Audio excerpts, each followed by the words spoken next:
The morning of March 18, 1943, began just like any other training day at Naval Air Station Jacksonville. Lieutenant Commander James Flatley observed as his dive bomber trainees climbed into their SBD Dauntlesses, the same aircraft that had proven pivotal at Midway just 9 months earlier. But something was terribly wrong with the statistics. In the last 6 weeks, Flatley had lost more pilots to training accidents than he had during the entire Guadalcanal campaign. The pattern was unmistakable and deeply unsettling. These weren't simple errors or mechanical breakdowns. Experienced pilots, men who had already survived real combat missions, were flying flawless dive bombing runs only to crash into the ocean. The reports from other training bases told the same disturbing story. Whether at NAS Corpus Christi, NAS Pensacola, or fields across the country, dive bomber pilots were dying in ways that made no tactical sense. They would roll inverted, enter their dive at the perfect 70-degree angle prescribed by doctrine, track their targets perfectly through the bomb site, and then simply fail to pull out. There were no distress calls on the radio, no erratic maneuvers indicating loss of control. The planes would hold the steep dive beyond the release point, well past the safe pull-out altitude, until the laws of physics made recovery impossible. Crash investigators would find the control surfaces in good working order, the engines still running smoothly, and the airframes intact, except for the devastating impact. It was as if the pilots had fallen into a trance at the worst possible moment. But they hadn't fallen asleep. What was happening in the cockpits was far more insidious than mere fatigue. The Navy's Bureau of Aeronautics had been receiving troubling reports since late 1942, but it wasn't until entire squadrons started losing pilots to what was officially labeled failure to recover from dive that the true scope of the problem became undeniable. That euphemistic phrase concealed a harsher reality that no one wanted to face. The very dive bombing technique that had led to the decisive victory at Midway was now claiming the lives of the pilots who had mastered it. The precision and discipline that made dive bombing so effective against Japanese carriers had unknowingly created a deadly trap for the human. Body Commander Flatley began, comparing notes with other training officers. A disturbing consensus started to emerge. The pilots dying weren't the careless ones who cut corners or the reckless ones who pushed their limits. They were the disciplined by-the-book aviators who followed doctrine to the letter. They were the ones who held their dives to the very last second to ensure maximum accuracy. They were the ones who had internalized the brutal mathematics of dive bombing.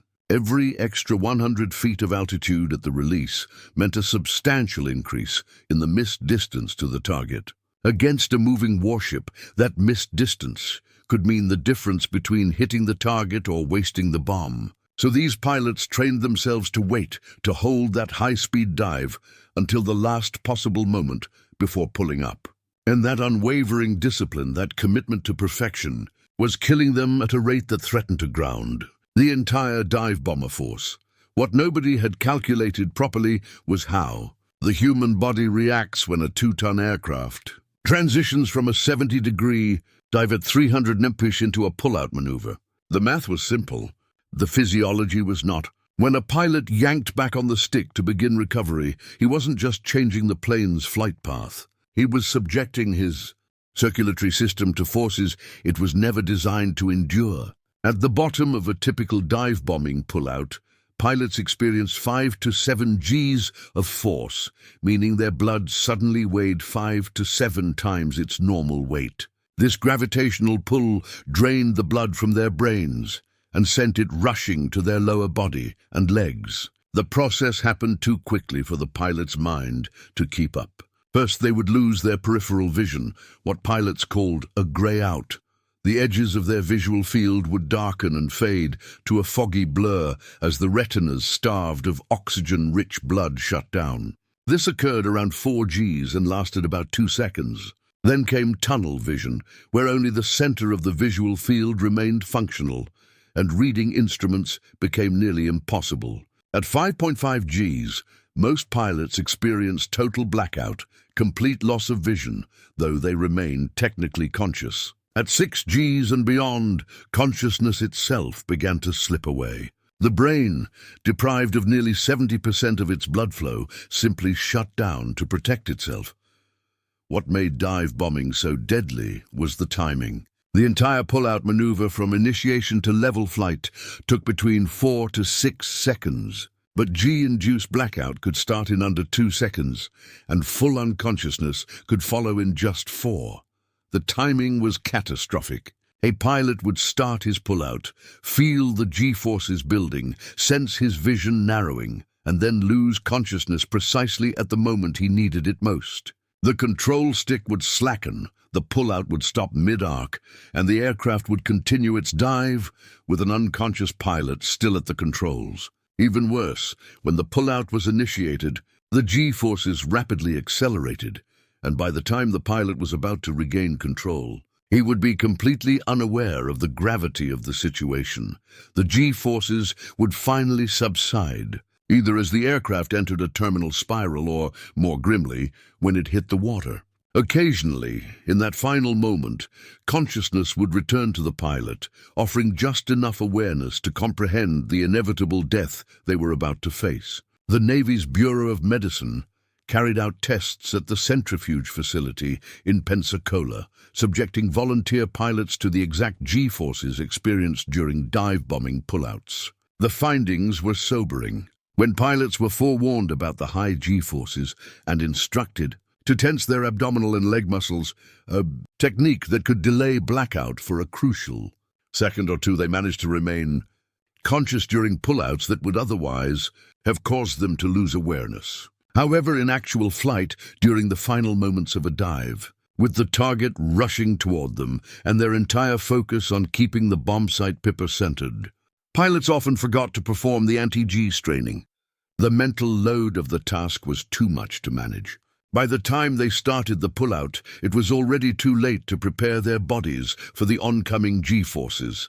The Germans had faced this exact problem several years earlier, and their solution was as brutal as it was effective. In 1939, during the J-87 Stuka's combat trials over Poland, the Luftwaffe lost 7 aircraft in just 1 week to unexplained dive accidents. Pilots who had performed flawlessly during training were suddenly plummeting straight into Polish fields, bombs still attached.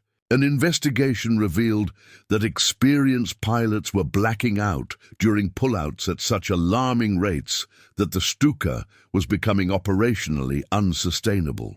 But unlike the Americans, who would confront this problem years later, the Germans had an engineer named Hans Ulrich Rudd working directly with design teams at Junkers. Rudd pushed for a solution that entirely eliminated the human element. By early 1940, every Stuka rolling off the production line was equipped with an automatic pull-out system.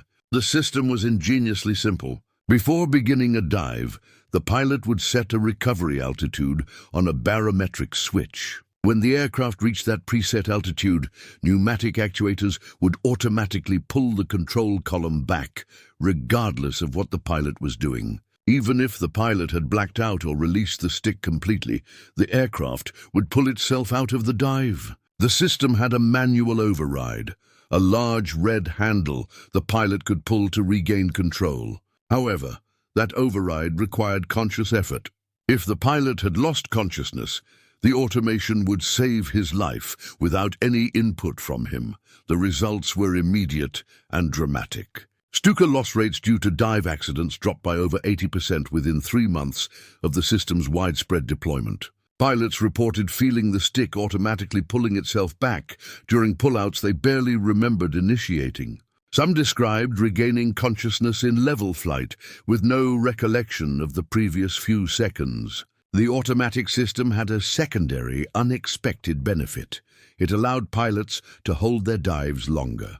Knowing that the aircraft would recover itself at a preset altitude meant they could maintain their focus entirely on the target without worrying about initiating the pullout.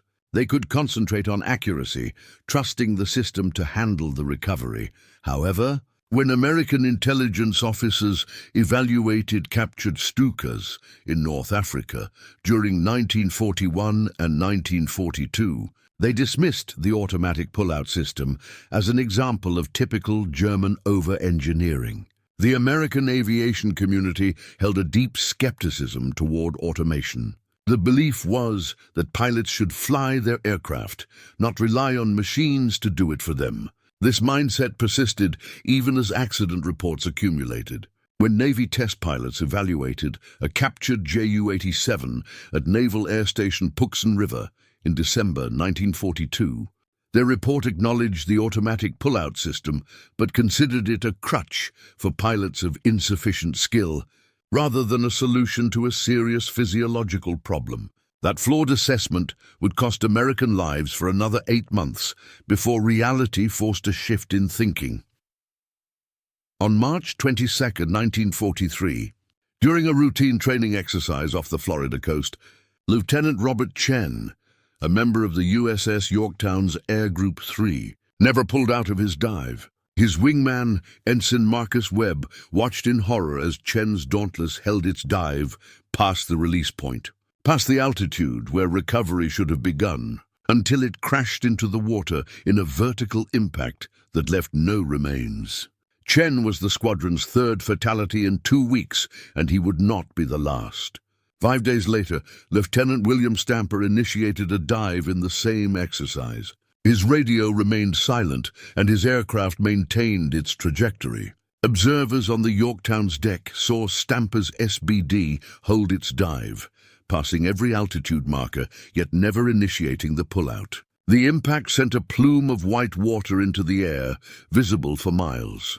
Stamper had been Chen's flight instructor and had survived battles at Coral Sea and Santa Cruz. He had logged over 300 carrier landings. Yet he died in the same tragic way, in a dive that no one could escape. During what should have been a routine training exercise, Lieutenant Robert Chen, known for performing maneuvers he could do in his sleep, tragically never pulled out of his dive. Later that afternoon, when the squadron returned to the USS Yorktown, the commanding officer grounded the entire dive bomber division, pending a thorough investigation. Admiral Mark Mitcher, who commanded Fast Carrier Task Force operations, had witnessed enough. He instructed the Bureau of Aeronautics to stop treating these accidents as isolated cases and instead treat them as part of a larger, systemic crisis. The investigation that followed gathered data from every Navy and Marine Corps dive bomber squadron operating in both the Atlantic and Pacific theaters, revealing shocking numbers. Between November 1942 and April 1943, the Navy lost 47 dive bomber pilots to pull-out failures during training, more than had been lost to enemy action during the same period.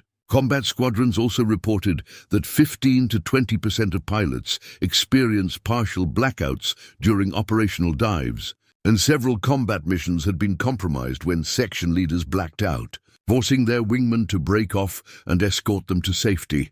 An emergency panel was convened at Anacostia Naval Air Station consisting of flight surgeons, aircraft designers, combat squadron leaders, and pilots who had survived blackout incidents. Over 3 days in early April, they analyzed everything they thought they knew about dive bombing techniques. Test pilots conducted instrumented dives with medical monitoring equipment attached, recording heart rates, blood pressure, and oxygen levels throughout each phase of the dive and pullout. High-speed cameras mounted in chase aircraft captured moments when pilots' heads slumped forward or their hands released the control stick. The evidence was undeniable. The standard dive bombing profile, taught at every Navy flight school, was physiologically unsustainable. Pilots were being trained to perform a maneuver that human biology simply couldn't handle. The doctrine had to be revised, but the panel members disagreed on how to make changes without compromising the accuracy that made dive bombing so effective in the first place. The breakthrough came from an unexpected source. Not an admiral or a flight surgeon, but a lieutenant junior grade named Thomas Riley, who had been flying combat missions off the Enterprise since Midway. Riley had been doing something that violated every dive bombing principle. He'd been holding his dive until reaching 2,000 feet, sometimes even 800 feet, and releasing his bomb at a much lower altitude, where the aircraft was nearly vertical. Then, instead of pulling out sharply, he executed a gradual recovery, spreading the G-forces over a longer period. This method was backwards, according to doctrine, which prescribed releasing bombs at 2,500 feet during the early phase of the recovery arc to maximize recovery time. But Riley's bombing accuracy was inexplicably better than his squadron mates, and he had never experienced even a grey-out. When Riley finally explained his technique at the Anacostia conference, the response was initially skeptical and even hostile. A commander from the Bureau of Aeronautics flatly accused him of lying about his release altitudes, claiming it was impossible to achieve consistent accuracy from below 2,000 feet. The bomb sight calculations didn't even account for releases at such low altitudes. However, Riley presented gun camera footage, and when the panel reviewed it, they saw something that contradicted everything they thought they knew about bombing accuracy.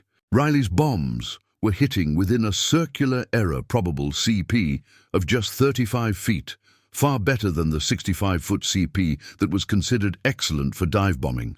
Aerodynamicists ran the numbers and discovered the reason for Riley's success. In the standard technique, bombs were released while the aircraft was at a 60-degree dive angle. At that angle, the bomb had substantial horizontal velocity, requiring complex calculations and corrections for wind effects. The bomb's trajectory followed a parabolic curve, making accuracy difficult. However, Riley's ultra-low releases occurred when the aircraft was nearly vertical, at an angle of 75 degrees to 85 degrees. At that steep angle, the bomb fell almost straight down with minimal horizontal component, making wind effects negligible. The trajectory was essentially a straight line, which was aerodynamically simpler and much more accurate. The bomb sight calculations that seemed incorrect for low releases were actually perfect.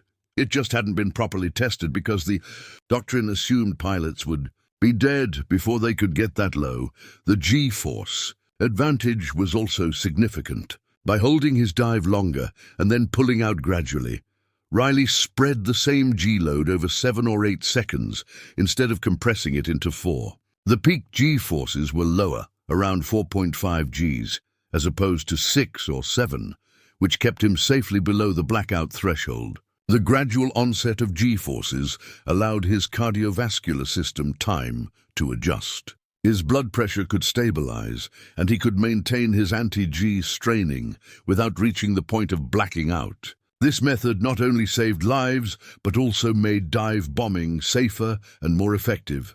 Throughout the maneuver, the G-forces were distributed more evenly, preventing the pilot's body from being overwhelmed by a sudden spike. This technique required a great deal of nerve. While diving deeper into the danger zone before starting recovery was risky, the physics of the situation were irrefutable. The lower, slower pullouts were safer and more accurate than the traditional doctrine, which had been causing the loss of pilots every week. Since 1941, the National Advisory Committee for Aeronautics had been researching bomb trajectories in wind tunnels, but it wasn't until Riley's technique that this data was applied to ultra-low altitude releases. When NACA engineers at Langley Research Center analyzed the full aerodynamic models, they uncovered something that should have been obvious, but had been obscured by years of doctrinal assumptions. The standard 2,500-foot release point had never been chosen for its accuracy. It had been chosen for safety. This altitude gave pilots more time to recover if something went wrong. However, that safety margin had been calculated under the assumption that pilots would remain conscious and capable throughout the pullout, an assumption that had proven to be false. Wind tunnel tests showed why lower releases resulted in tighter impact patterns. A bomb released at 2,500 feet during a pullout would travel about 180 feet horizontally before impact. During that flight time, the bomb would be subject to wind drift, air density variations, and the complex aerodynamic interactions between the bomb's stabilizing fins and the turbulent air caused by the aircraft's dive. Small variations in release timing, just a tenth of a second, could lead to a miss of 15 to 20 feet. But a bomb released at 1,800 feet in a near-vertical position would only travel about 40 feet horizontally before impact. The flight time was shorter, the trajectory simpler, and the margin for error drastically reduced. Variations in release timing that would cause significant misses at higher altitudes had almost no effect at lower altitudes. The empirical evidence from combat footage confirmed this theory. The Navy had been collecting gun camera film from every combat mission since Midway, providing frame-by-frame records of thousands of bomb releases and visible impact points. When analysts went through the film, specifically looking at release altitudes and their corresponding accuracy, they found a clear correlation. Pilots who released their bombs below 2,000 feet, whether intentionally like Riley or accidentally by holding their dives too long, achieved impact patterns that were 40% tighter than pilots who followed the doctrinal 2,500-foot release. The lowest releases between 1,600 and 900 feet produced accuracy comparable to glide bombing, a technique that required much lower speeds.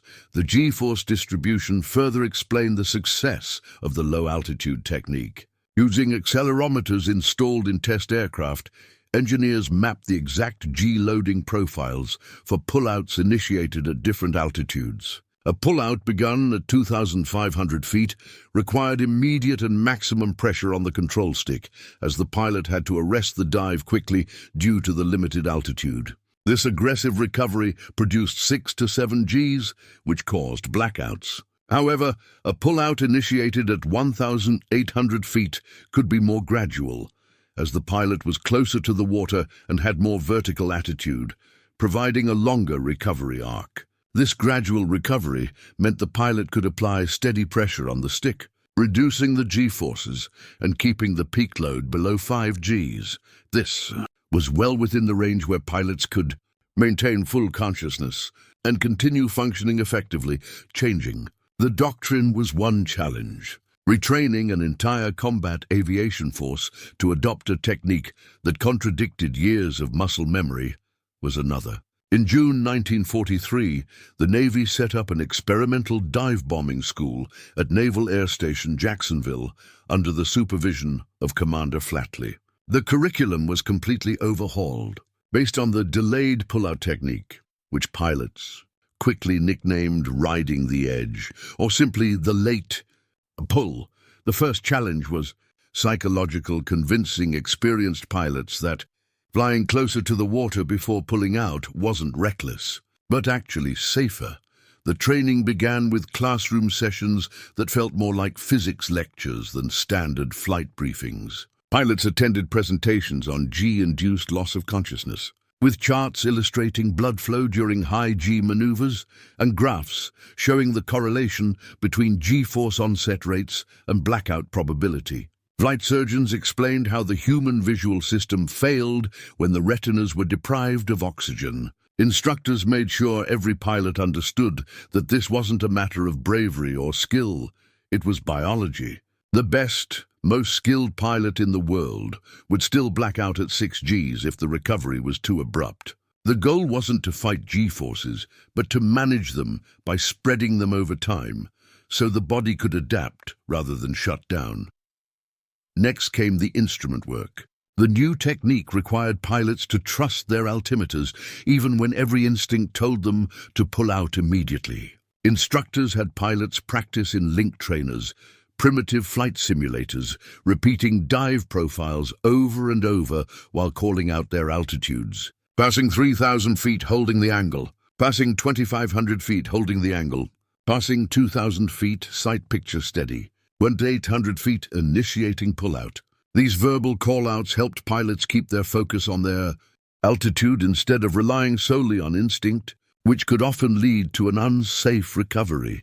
The training program ensured pilots' minds stayed engaged and prevented the tunnel vision that could lead to a loss of altitude awareness. They practiced the technique until the verbal call-outs became second nature, a rhythm they could maintain even under stress. The flight training was introduced in gradual steps. The first flights involved practice dives with no bomb load, initiating pullouts at 2,200 feet, just 300 feet lower than the previous doctrine. Instructors flew chase, providing continuous altitude updates over the radio. Pilots learned to recognize visual cues for reaching 1,800 feet, how large the target appeared, how the horizon looked, the specific sight picture that indicated the right moment to begin pulling out.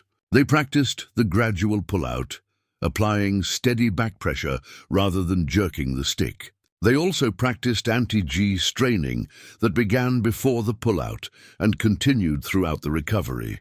They learned to forcefully grunt with each breath, tightening their leg and abdominal muscles to keep blood in the upper body. By August 1943, Jacksonville was graduating pilots who could consistently release bombs from altitudes between 1,700 and 900 feet, achieving circular error probables under 40 feet and 0 G-induced incidents. While the new training took 3 weeks longer than the old curriculum, the results were undeniable. Squadrons that received these newly trained pilots reported accuracy improvements of 35 to 50% compared to squadrons still using the traditional techniques. More importantly, the training accident rate dropped nearly to 0. Though pilots were still apprehensive, diving to 1,800 feet before pulling out required immense discipline, they were no longer dying in training accidents. The technique worked, and now the Navy had to deploy it across every carrier air group in both oceans before the next major operation. The delayed pull-out technique was tested on a large scale during Operation Forager, the invasion of the Marianas, in June 1944. Task Force 58 deployed 15 fleet carriers to the Philippine Sea, and every dive bomber squadron had been retrained in the new doctrine over the preceding 8 months. On June 19th, during what became known as the Great Marianas Turkey Shoot, American dive bombers faced their ultimate validation. Japanese carriers launched massive strikes, overwhelming American combat air patrol controllers. The call went out for dive bombers to shift from attacking enemy ships to intercepting Japanese strike packages before they could reach the American fleet. What followed was an unprecedented test of bombing accuracy under combat conditions. Lieutenant Commander James Ramage led Bombing Squadron, a 10 from the Enterprise, against a formation of Japanese carrier bombers at 12,000 feet, an altitude where dive bombing had previously been considered marginal at best. Using the delayed pull-out technique, Ramage's pilots initiated dives from high altitude, held them through the heart of the Japanese formation, and released their bombs at altitudes below 2,000 feet.